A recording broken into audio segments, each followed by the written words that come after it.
welcome to Fusion Fuel Green's third quarter 2022 investor update. My name is Benjamin Shores. I'm head of investor relations at Fusion Fuel. I would like to first remind everyone this call may contain forward-looking statements, including but not limited to the company's expectations or predictions of financial and business performance, which are based on numerous assumptions about sales, margins, competitive factors, industry performance, and other factors which cannot be predicted. Forward-looking statements are inherently subject to risks, uncertainties, and assumptions, and they are not guarantees of performance. I encourage you to read the disclaimer slide in the investor presentation for a discussion of the risks that may affect our business or may cause our assumptions to prove incorrect. The company is under no obligation and expressly disclaims any obligation to update, alter, or otherwise revise any forward-looking statements, whether as a result of new information, future events, or otherwise, except as required by law. So thank you all again for joining us today. I'll just quickly run through our agenda for the next hour. So we'll kick things off with an overview of Fusion Fuel's value proposition. Then the management team will share, we'll share third quarter highlights, financial results, the latest on our commercial strategy, pipeline, market expansion plans, and finally a very exciting technology update. We'll then revisit our 2022 milestones before ending the presentation portion of the webcast with some brief closing remarks from Fusion Fuel's chairman. We'll then open up the floor for facilitated Q&A. I'd like to remind everyone, as in our previous quarterly calls, questions can be entered in the chat box in the webcast platform at any point in the next 57 minutes. Alternatively, you can also submit your questions to the investor relations mailbox, which is ir@fusion-fuel.eu. So let's begin with an overview of Fusion Fuel, what makes us unique, how we are creating value. Fusion Fuel is in the business of developing and delivering cost-effective clean hydrogen solutions to accelerate the global energy transition. At its core, Fusion Fuel is an industrial technology company. We have developed and commercialized a proprietary miniaturized PEM electrolyzer that unlocks cost-competitive green hydrogen through unprecedented functionality, flexibility, and scalability.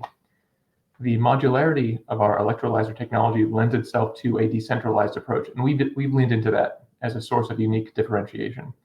Where much of the market has gone down the path of ever larger scale electrolyzers to drive down their levelized cost, we've gone in the other direction, small scale, mass-produced. In doing so, we've been able to eliminate some of the cost and complexity of hydrogen production and distribution and deliver bespoke, co-located solutions that few others can.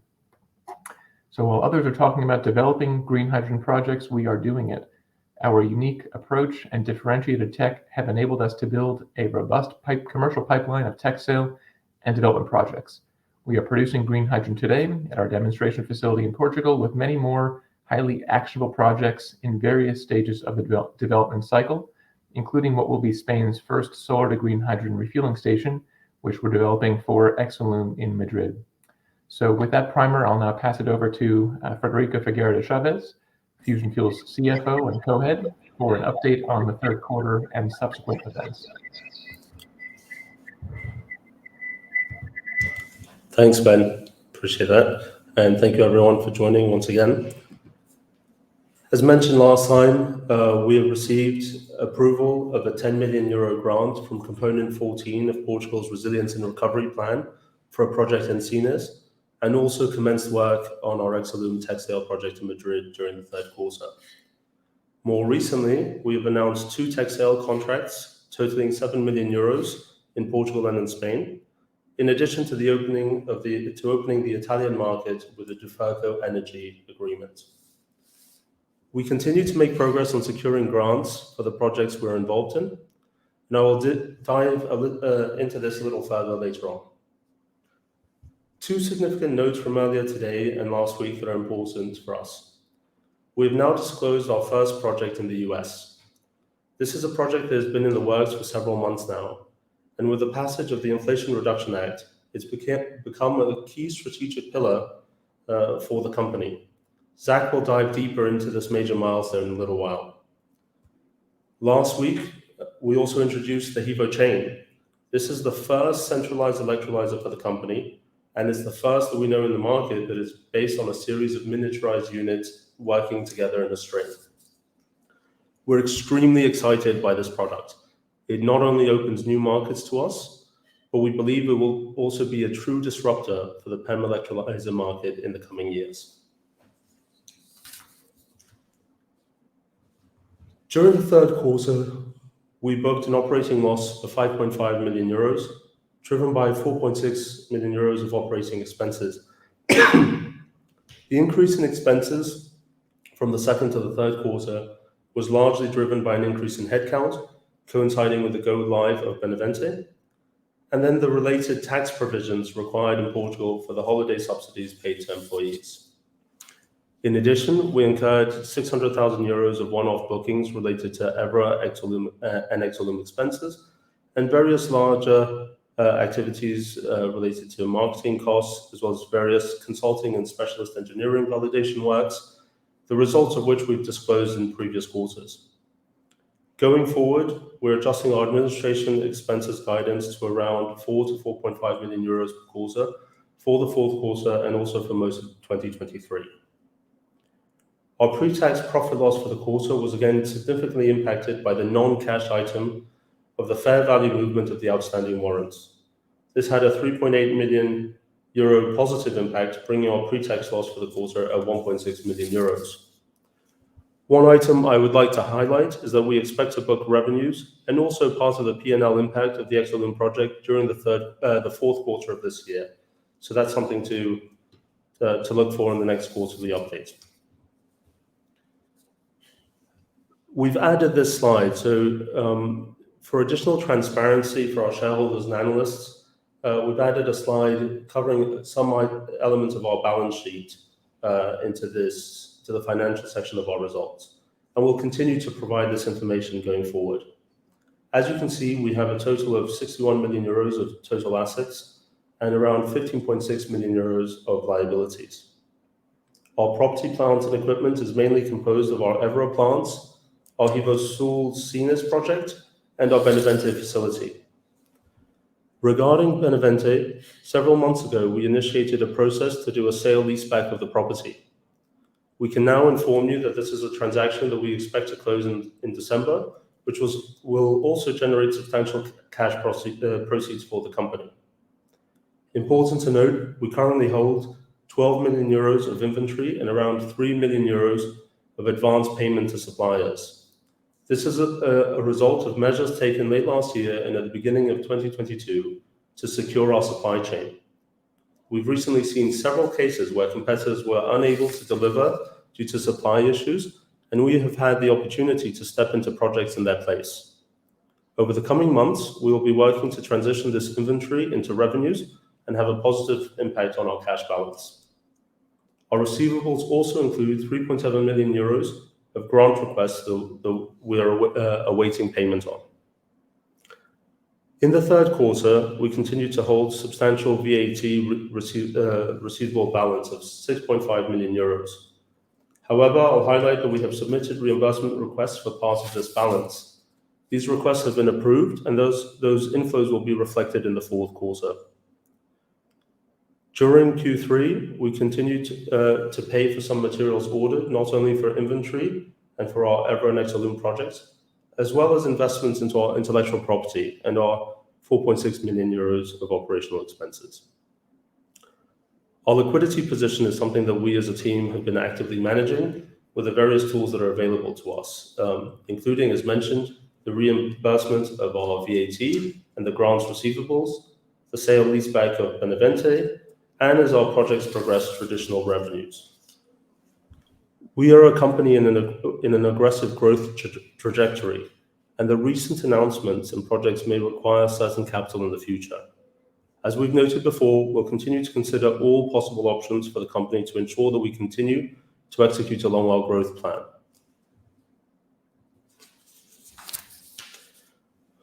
Our outstanding shares and warrants balance is relatively unchanged at 13.4 million shares. As announced at our last earnings release, during Q3, we did tap into the ATM facility and sold around 300,000 shares at an average price of $7.35. During the fourth quarter, we also used the ATM facility and sold nearly 400,000 shares at an average price of $4. Year to date, we have raised around 3.7 million euros through the ATM facility at an average price of $6.3 per share. With the sale leaseback of Benavente, the receivables mentioned in the previous slide, and the other capital options being explored by the firm, in addition to normalizing of our project activity and revenues over time, we expect to have less use of the ATM facility going forward. As highlighted previously, we have a strong track record of securing grants for our project portfolio. We have applied for nearly 80 million euros of grants, excluding our IPCEI submission. As of our last update, during our last update, we had 19 million euros of grants approved and 3.5 million euros of grants reimbursements already requested. As of today, we can share that we have secured another 30 million euros of grants for another one of our projects. We expect to be able to disclose information regarding this award in the coming days. So for now, I'll not go into the details of the project that it relates to, but please be on the lookout for the press release relating to that, hopefully still this week. As announced last week, we are technology providers for 4 projects in Spain that were pre-selected for grants. We expect to get the final results of those submissions early in 2023. This grant portfolio and the related projects are a very significant asset for the company and establish a very strong basis for our order book for the coming years. Now, to dive a little deeper into those, I will pass to Zach to share more information with you regarding our commercial activities. Thank you, Federico, and nice to see everyone and everyone that is in the U.S. I hope you had a great Thanksgiving weekend. Federico, if you go to the next page, please. A key focus going into next year for Fusion Fuel is to turn the dreams of the hydrogen market into a reality. The market is being created which requires projects to be permitted and attracting customers with providing attractive economics and confidence in our offering. We're targeting over 40 million gross revenue next year. We plan to achieve this target through technology sales to third-party customers and sell most of our existing Fusion Fuel-owned projects to financial investors. We've been focusing on de-risking our pipeline in 2023 and beyond by concentrating on a few key characteristics. First, does a project have the land secured? Secondly, does it have grants? Third, completing permitting. And finally, does it have a customer? These 4 characteristics, as simple as it may seem, allow us to rank opportunities that will have a high likelihood of reaching final investment decision and lets us prioritize our resources appropriately. Virtually our entire pipeline has grants and land secured for 2023. This allows for our pipeline to commence permitting and have a higher probability of reaching FID due to the fact that we can subsidize our projects via grants to make them more attractive to third-party customers. We received or started permitting on over 50% of our 2023 pipeline, and the balance is planning to start. Permitting takes approximately 6 to 9 months to receive the necessary permits to reach FID. Our team is focused on initiating permitting on the balance of our 2023 pipeline by the end of Q1 2023. Next year's pipeline is broken down by approximately 1/3 being already established third-party customer sales, and the balance of them are Fusion Fuel-owned projects, which are all located in the Iberian Peninsula that we plan to sell to third parties. Having our 2023 pipeline being focused on Portugal and Spain allows for a higher chance of success due to our company has most of our employees located on the Iberian Peninsula. As we're focused on 2023, we're also looking ahead into expanding our reach into other core markets. We're excited to announce that we are expanding into North America and the Italian markets. Both markets have strong incentives, especially the Inflation Reduction Act in the United States. We've secured early stage opportunities in California and Southern Italy that total over 75 megawatts of capacity for 2024 and 2025 production. These projects, combined with the balance of our portfolio in Portugal, that is over 138 megawatts of HEVO-Solar and HEVO-Chain units for 2024 and 2025. HEVO-Chain is a product that Federico will go into next, but it's a new product that we have developed and will be in production in 2024. HEVO-Chain is our own centralized PIM electrolyzer that Fred will discuss shortly. To take advantage of the Inflation Reduction Act in the US, our team is actively evaluating if we can supply units for our USA projects from Benavente or do we need to build an additional production capacity in the USA? This could be a step change in our production capacity due to the early successes that we've had so far and the massive increase in the total addressable market size via entering the United States and Canadian markets. We believe our product offering, along with our approach, will be attractive to third-party customers and financial investors to expand into these exciting markets. In summary, we have a strong plan to utilize our 2023 production capacity, focusing on a region that we know very well, the Iberian Peninsula. And already we've established anchor projects in 2 core, exciting, and strategic markets to ensure the growth in the future for the company.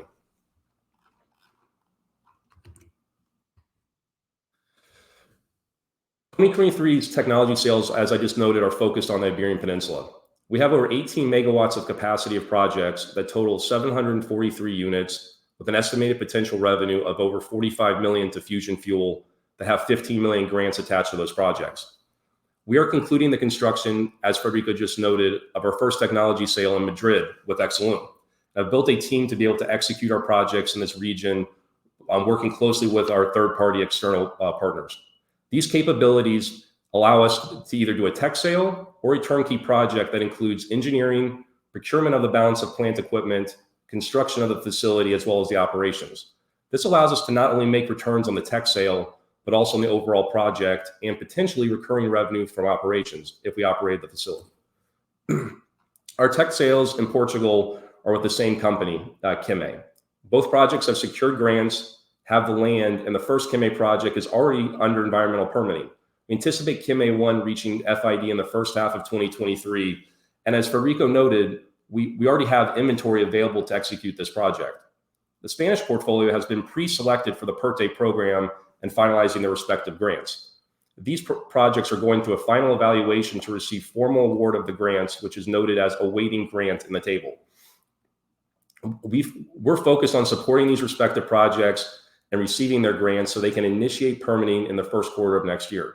Some of the projects do not require offtake because the company is the end-use customer or already has secured a customer. I cannot emphasize enough that helps de-risk these projects, knowing that they already have a customer in hand. Alcala is the most advanced Spanish project and is finalizing permitting with anticipation of reaching FID in the first half of 2023. And again, we have inventory available for this project already to execute it. Also, we have a backlog of projects for 2024, which include additional technology sales in Spain that have applied for other grant programs, and the Duferco project in Italy and other projects we're currently in negotiations on throughout North America and Europe.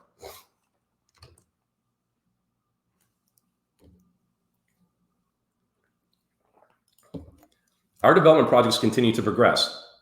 We have 2 key themes as we touched on the last investor call. First is that we are building a mobility backbone, not only in Portugal, but now in the Iberian Peninsula. Second is decarbonizing industrial applications to sell to customers throughout Iberia with our initial focus on the Sines region of Portugal. We've secured grants and land for all the projects we plan to reach FID in 2023, which includes 2 mobility projects and 3 industrial focus projects. Our focus is to build out our footprint in the Sines region through 3 phases to reach a total capacity of 85 megawatts. Our first phase has already received its environmental permits and is finalizing feasibility phase to reach FID in the first half of 2023. And again, we have the inventory available to do these projects. Our second phase has initiated environmental permitting and is planned to reach FID in the second half of 2023. We continue to do pre-feasibility work on the balance of our portfolio to be in position to commence permitting in the coming months and reach FIDs in the second half of 2023. As noted on our last call, Portugal is the blueprint for the rest of the markets that we're currently focused on. This blueprint is already being utilized to build a pipeline of over 175 megawatts of development projects in California, Portugal, and Spain for 2024 and 2025.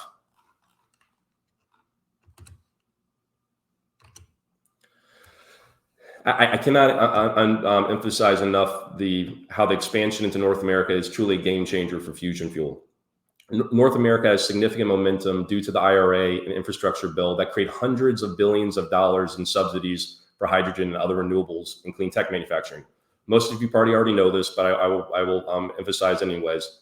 These subsidies include a $3 per kilogram production tax credit, which can last up to 10 years, a 30 to possibly 40% investment tax credit on the capital cost of the solar components of the project, billions in subsidies for clean tech manufacturing, and hydrogen and development of hydrogen hubs to further advance the growth of key areas of hydrogen production and demand in the United States. We also have significant state level subsidies, such as the low carbon fuel standard credit in California, focused on the mobility industry. Lastly, Canada has also recently announced a 40% investment tax credit for the upfront capital cost of hydrogen production, which makes Canada a very attractive market for Fusion Fuel's HEVO-Chain product we plan to roll out in 2024. This legislation, combined with our expanded technology offering, create a strategic shift in our focus to accelerate our plans to grow in North America for 2023.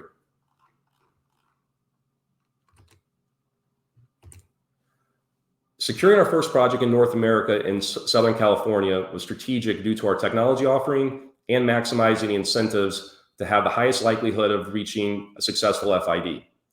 Our first project is in partnership with Electus Energy, a developer of hydrogen projects with operations in California. We're excited to work with Electus, which brings commercial relationships and boots on the ground in California. Our first project is planned to be 75 megawatts of capacity of green hydrogen production, located on 320 acres in Bakersfield, California, off of Interstate 5. Bakersfield is a strategic first location due to its existing heavy industry and located to nearby distribution facilities that connect to areas such as Los Angeles. We've commenced pre-feasibility work with Black & Veatch as a lead contractor, and we'll update as we make progress on this exciting development project. Our target is to have an FID on this project in 2024 and have commercial operations in 2025. We're actively building out our team in North America to be able to execute this opportunity, as well as identify and secure additional opportunities in 2023. We believe the announcement of HEVO-Chain expands the market opportunity significantly for us in the US and Canada, specifically in markets such as Northeast and Pacific Northwest of the United States and British Columbia and Ontario provinces in Canada. These markets have existing or planned hydrogen incentives that make them attractive markets to apply the HEVO-Chain technology. The size of Bakersfield project alone justifies building a new manufacturing facility, in particular for the HEVO component. As this project matures to reach a final investment decision, along with other projects in our pipeline, we'll need manufacturing capacity in the US to be able to obtain the benefits from the IRA, as a majority of the equipment that you produce has to be made in the USA. We're in the early stages of identifying our needs and starting to look for possible locations to put a manufacturing facility or two in North America. This growth would be an increase of our existing business plan for Benavente. We're excited about the challenge to grow in such an important market as the United States and Canada.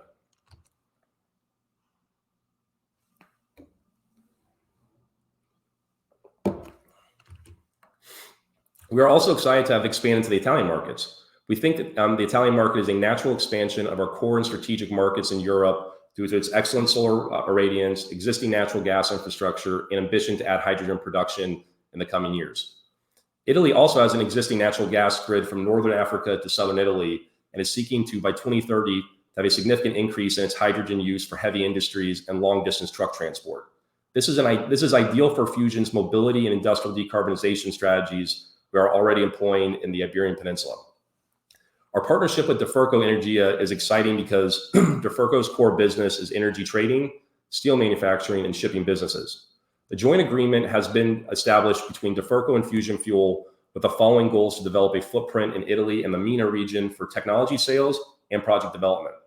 Fusion Fuel will utilize Duferco's existing operations and will be the boots on the ground for expansion into Italy and possibly Algeria and Tunisia. The interesting aspect of Algeria and Tunisia is that there's an existing pipeline that connects Northern Africa to the Italian markets. And the other interesting part is that Duferco has significant operations in both those regions.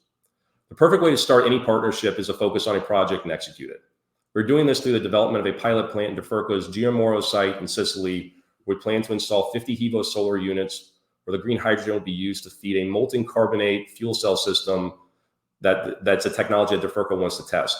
The project is planned to be installed during 2024 and will allow us to showcase the HEVO solar potential in this strategic country and in a very hard to abate market sector to potentially replicate in other markets.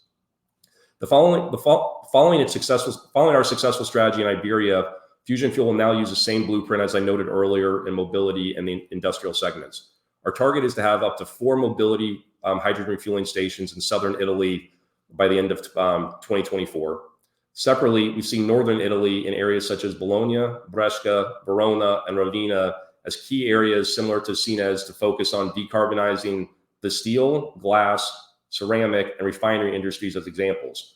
These are ideal locations for our new HEVO-Chain technology that can scale with our customers, decentralized or co-located, and more efficient than our peers.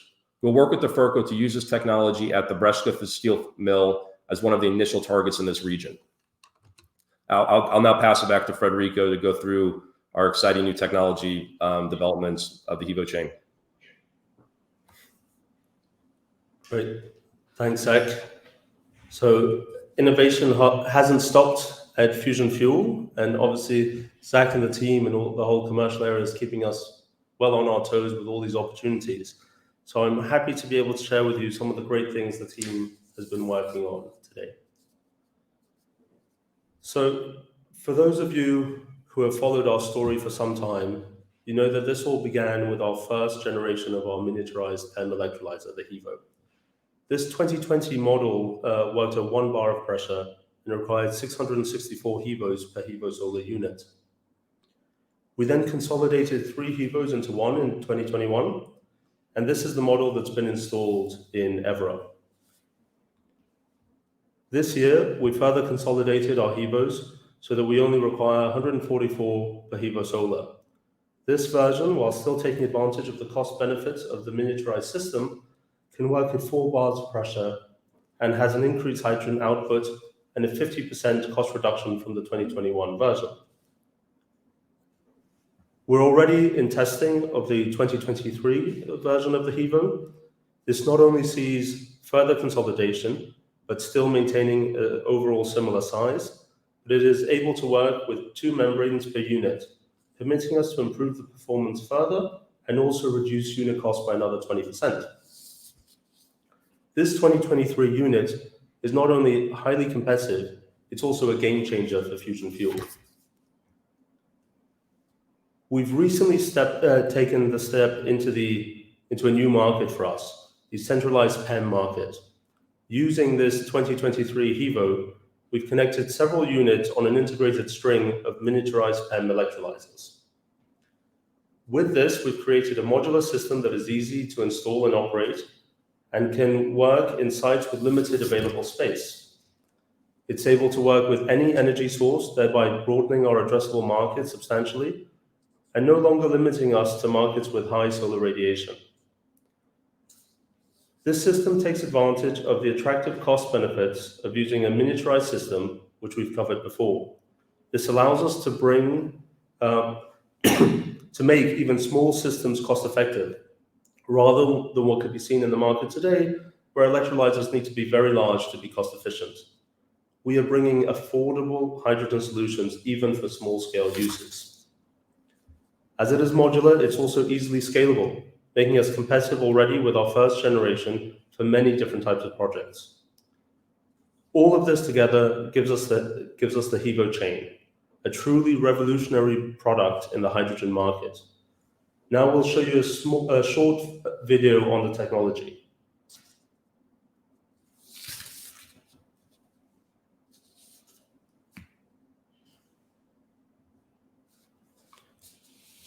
Our HEVO-Chain solution is able to work with any energy source, making green hydrogen from any renewable energy.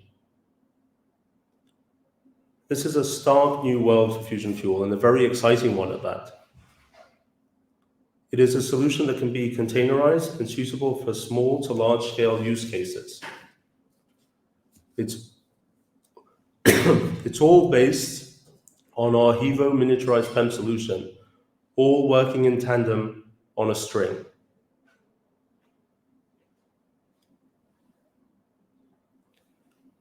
The system is easy to install, highly modular, and highly efficient. By using our HEVO, we can make the most of our cost-efficient design to bring a highly competitive product to the market.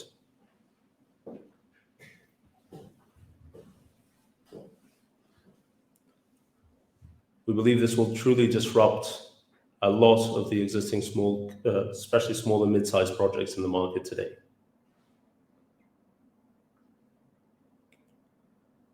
What you're seeing here is a real-life version of the HEVO-Chain unit that's in our lab.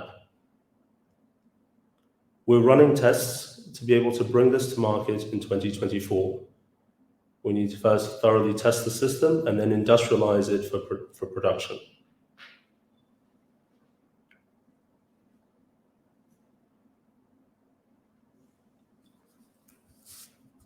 This solution will truly revolutionize the centralized electrolyzer market.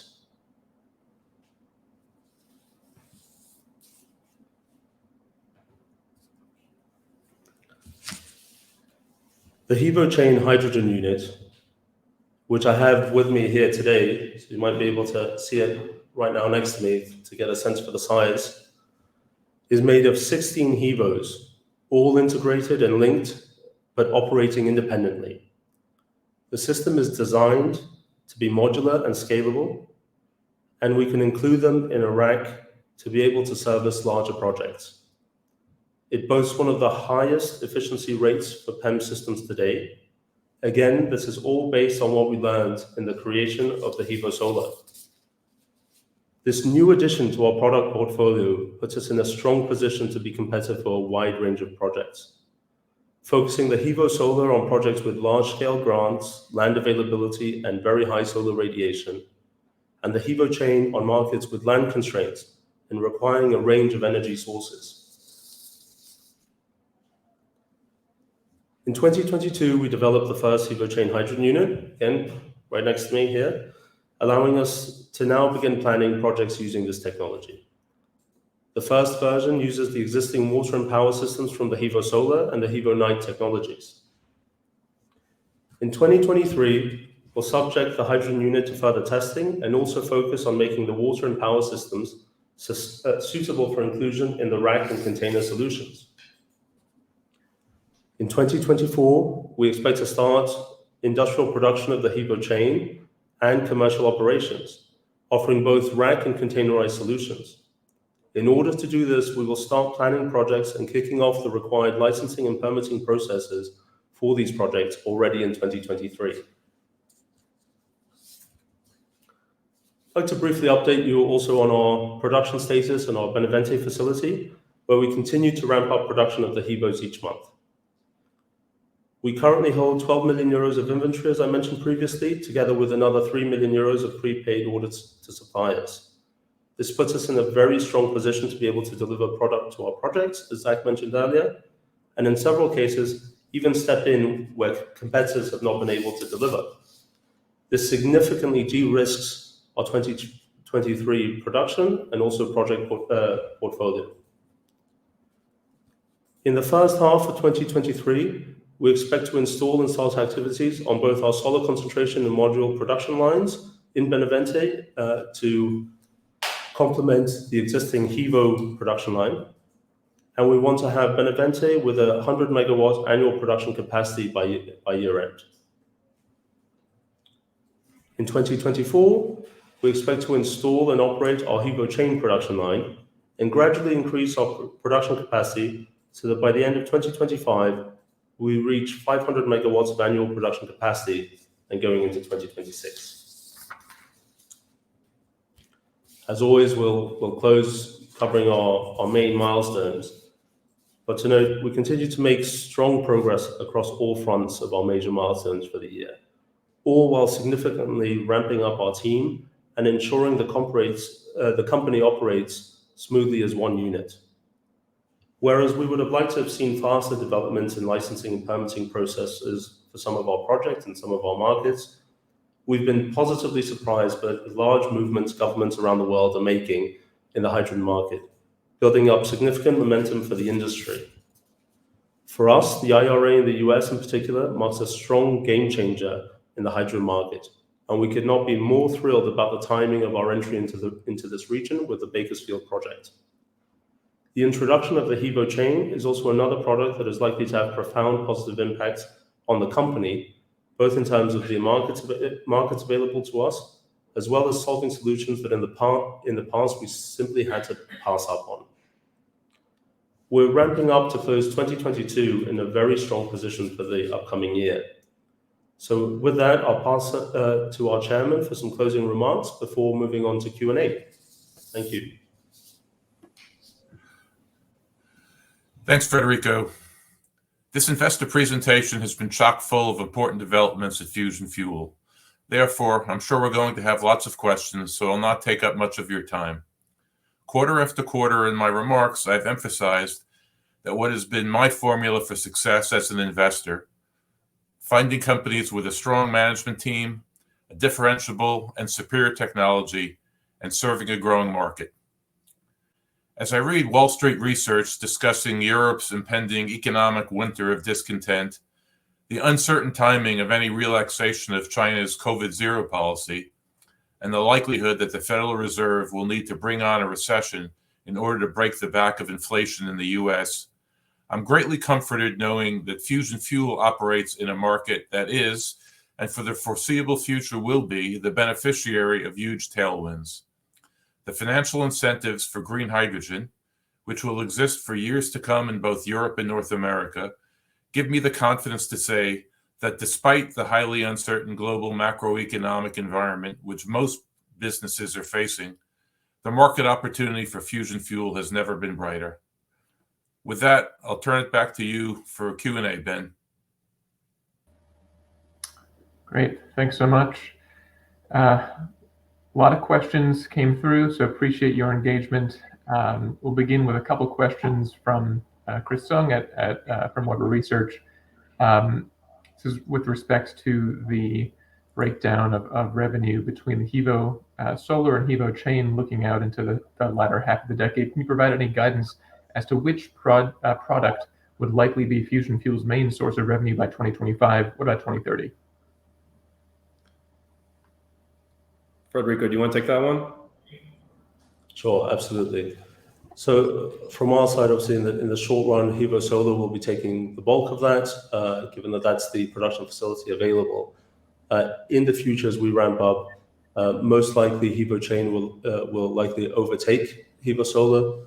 The target addressable market is much larger for the HEVO Chain opportunity. Again, it's not limited by solar radiation nor by land requirements. We believe both offerings are incredibly competitive in their markets and in their niches. It's just that the available market for the HEVO Chain is just that much larger. Yep, just a follow-on question there. Any plans to introduce other products across the hydrogen production chain? So from our side, we're currently obviously playing still on the advantages of the HEVO with a miniaturized electrolyzer. We'll continue to look at solutions that could operate with that as its base. It's no accident that one is called HEVO Solar, the other one's called HEVO Chain. HEVO is the base of both. We don't foresee in the short term any product that is not HEVO centric, although there may be variations of solutions that could combine the HEVO. But primarily we see the HEVO Solar and HEVO Chain as our two major projects, at least for the midterm. And certainly, Federico, the potential to add the oxygen capture system would be incremental revenue. Absolutely, very good point. Yeah. Switching gears to commercial, for the H2 Pioneros program in Spain that was announced the other week, is it all or nothing for the 4 projects for which Fusion Fuel is involved as a technology supplier, or can one project be selected while the other 3 are not? It's the latter. So every project stands on its own. If the one project moved forward and received the grant, the other 3 did not, we would still move forward with the one project as a third-party technology sale. Thanks, Zach. There's a subsequent question about breaking out the number of HEVO Solars for each project. I suspect we will disclose that information. That's correct. Bakersfield likely be a mix of HEVO-Chain and HEVO-Solar? Was that the questions? Will be a mix of the connection kind of broke up. The question was whether we anticipate Bakersfield being a mix of HEVO-Chain and HEVO-Solar, or one or the other. So we've engaged Black & Veatch to do the initial conceptual study and pre-feasibility work. We are going to evaluate both options. Do we do a HEVO-Solar project, or do we do a centralized HEVO-Chain with traditional solar, or a combination thereof? So we'll update you on the progress of that as we get closer. Thanks. There's another question about milestones in order to take FID on that project, but I suspect that your answer about Black & Veatch answers that as well. Maybe I'll just touch on that for a second. I mean, as we've noted in previous calls, we put in concept, pre-feed, feed, and then FID, final investment decision. So we're in the concept stage of this project. In the coming months, we hope to make a decision to move into pre-feasibility, which we'd initiate permitting on the project. But we are, and hopefully we can make an update on that in our next quarterly call. Thanks, Zach. Can you touch on the JV with Electus Energy? Is it a 50-50 JV? And then additionally, with respect to funding that project, given the hefty price tag, how do we plan on funding the expected capital investment? Would it come from cash or other?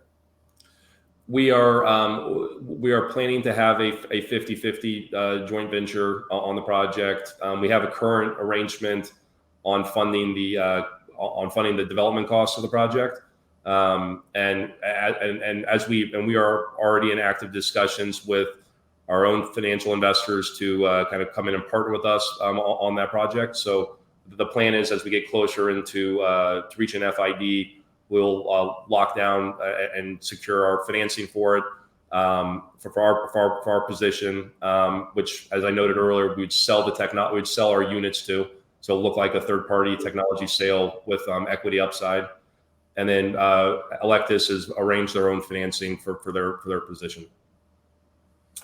Ben, I just want to emphasize how attractive the economics of we expect this Bakersfield project to be, and so we think that the ability to get this financed will not be particularly challenging. The IRA and the California low carbon fuel standards really make this a very, very attractive project. Thanks. Last question here from Weber Research, touching on the partnership with Duferco. Is the agreement final for the 50 HEVO-Solar pilot project in Sicily, or is that not yet a committed order?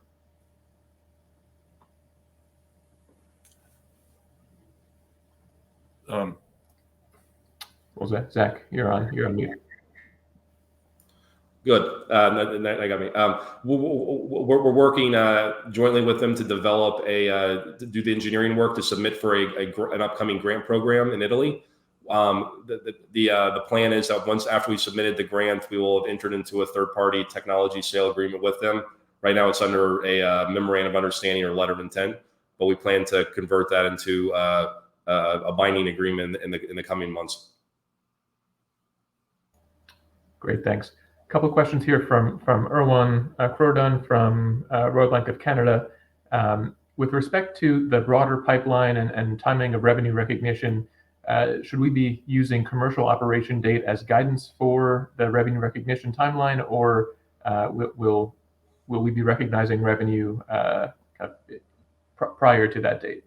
That's a great question. We'll put on we put the presentation after the call on our website. We'll update that to show final investment decision date instead of COD. I think final investment. So our plan going forward is that we aren't going to carry all the working capital for all the projects. We are going to be getting installment payments as projects make FID. We want to keep our working capital inventory close to a net zero. So I will update that to show the FID date, which can be where you actually recognize the revenue. We're not going to hold the working capital for the projects until they reach commercial operations. So we'll update that. Just to note also on the accounting procedure and how we operate also with Exolum, when it's a tech sales, we'll start recognizing the revenue as we deliver the units.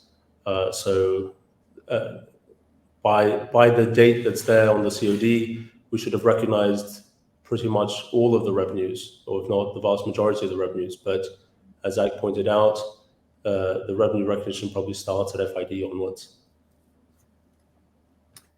Thanks, Federico. One more for Zach here. Was the IRA in the U.S. a major driver for the partnership with Electus and the project in Bakersfield, or had commercial discussions started prior to the announcement of that legislation? We started talking with Electus back in the spring of 2022. So it was before the IRA passed. But obviously, when the IRA passed, that solidified and crystallized, a $3 production tax credit. Our system right now is roughly the HEVO Solar component. HEVO Solar is roughly 50% solar, so we also qualify for a solar investment tax credit up front. And then, as Jeffrey noted, the low carbon fuel standard credits range anywhere between $3 to $5 a kilogram. So just the economics when you added in that production tax credit was just so attractive that it accelerated discussions with Electus to have an anchor project so we can start to really develop a business in North America. Thanks, Zach. Sticking with you here, a couple of questions from Torkil Jordbakke from Fernley Securities. Can you provide a breakdown of the 40 million euro revenue estimate for 2023? So because we have not secured we're finalizing arrangements on the financial investors for the Fusion Fuel owned projects. We took a 90% close rate of our third party tech sales. But I would use the third party sales pipeline as kind of the reference page. As in the next quarterly update, hopefully we can talk more about financial investor participation in our own projects, and then we can update that projection and give more granularity. Thanks, Zach. A question here for Federico, just a quick one. How much has been invested in the Benavente facility thus far? I believe it's roughly 13 million, but I'll let Federico chime in on that. It's around, we actually have it here, 10.1 million so far. It's actually on first footnote of slide 9 for anyone who wants to refer to it.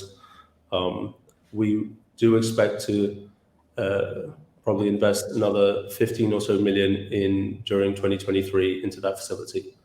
That 10.1 million also includes part of the real estate investment. As I mentioned, we will be doing the sale leaseback, which we expect to close in December. So part of that 10.1 million will be converted to cash proceeds for the company during Q4 is our expectation. Thanks, Federico. Sticking with you and pivoting to capital strategy, capital planning, what's the most likely or optimal path and timeline to raising capital? So for us, the ideal way would also be to, the two best choices we'd have is obviously converting a bunch of our receivables into cash inflows, which is items that we're working on, both with the VAT, the grants, as well as the obviously tech sales to Benavente, to Exolum. The other is, and as Zach mentioned before, we have a substantial amount in inventory that we'd like to convert into cash and cash proceeds. That will significantly help our capital position. However, as I mentioned before, we have the sale leaseback as options. And what we'd like to see is as the market recognizes the position we're in, that we're able to potentially raise capital through whatever means available to us, which we'll consider, whether it's debt, equity, or so on, to be sure to fund our growth plans of 2023 and onwards. And can I just jump in for a moment. We're very focused on cost of capital, and so as an example, the Benavente sale leaseback would be at effectively a very attractive, the equivalent of cost of debt. I apologize about the feedback. Additionally, when Zach mentions the potential financial investors for our Fusion developed projects, we will look at. We understand that our cost of capital right now is higher than that of traditional infrastructure investors, and so that would be a very attractive source of financing for our Fusion projects. At some point in time, once we have developed a little bit of a track record, we expect that project financing, debt-based project financing for those Fusion projects becomes a reality. So I want our shareholders to understand that we are very focused on trying to identify the best way to fund the growth of the company for the benefit of Fusion shareholders. But we think there are multiple levers for us to be pulling, and we imagine that we will be using some from column A, some from column B, and some from column C. Great, thanks. Sticking with Federico, if you could just quick data point here, current production capacity for the company for this year, and I guess expectations for 23. Sure. So for 2023, we expect our production, I wouldn't say capacity, but the available production to us for the full year would be closer to somewhere between the 40 to 50 megawatts of production. Now, we will note we will only produce what the projects can take.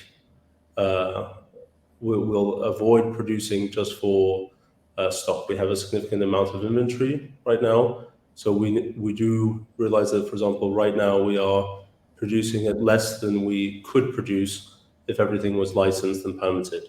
So we are holding back some of the production capacity. So the production capacity for next year, while Benavente lines go fully live, would only be, in theory, between sort of 40 to 50 megawatts.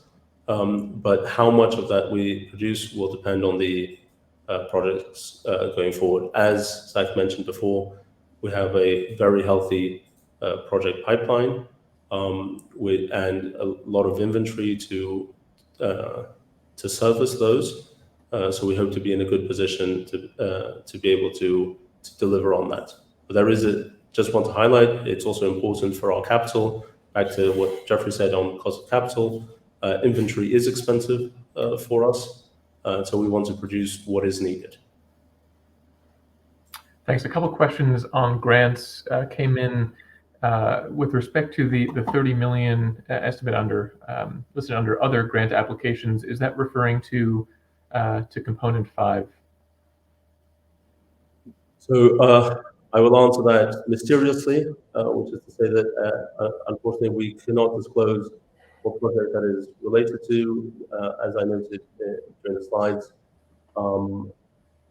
that is secured until the respective entity allows us to actually disclose the further details of what the project relates to. We will then communicate that to the public. We expect to be able to do that this week. That is our target, to still do that within this week.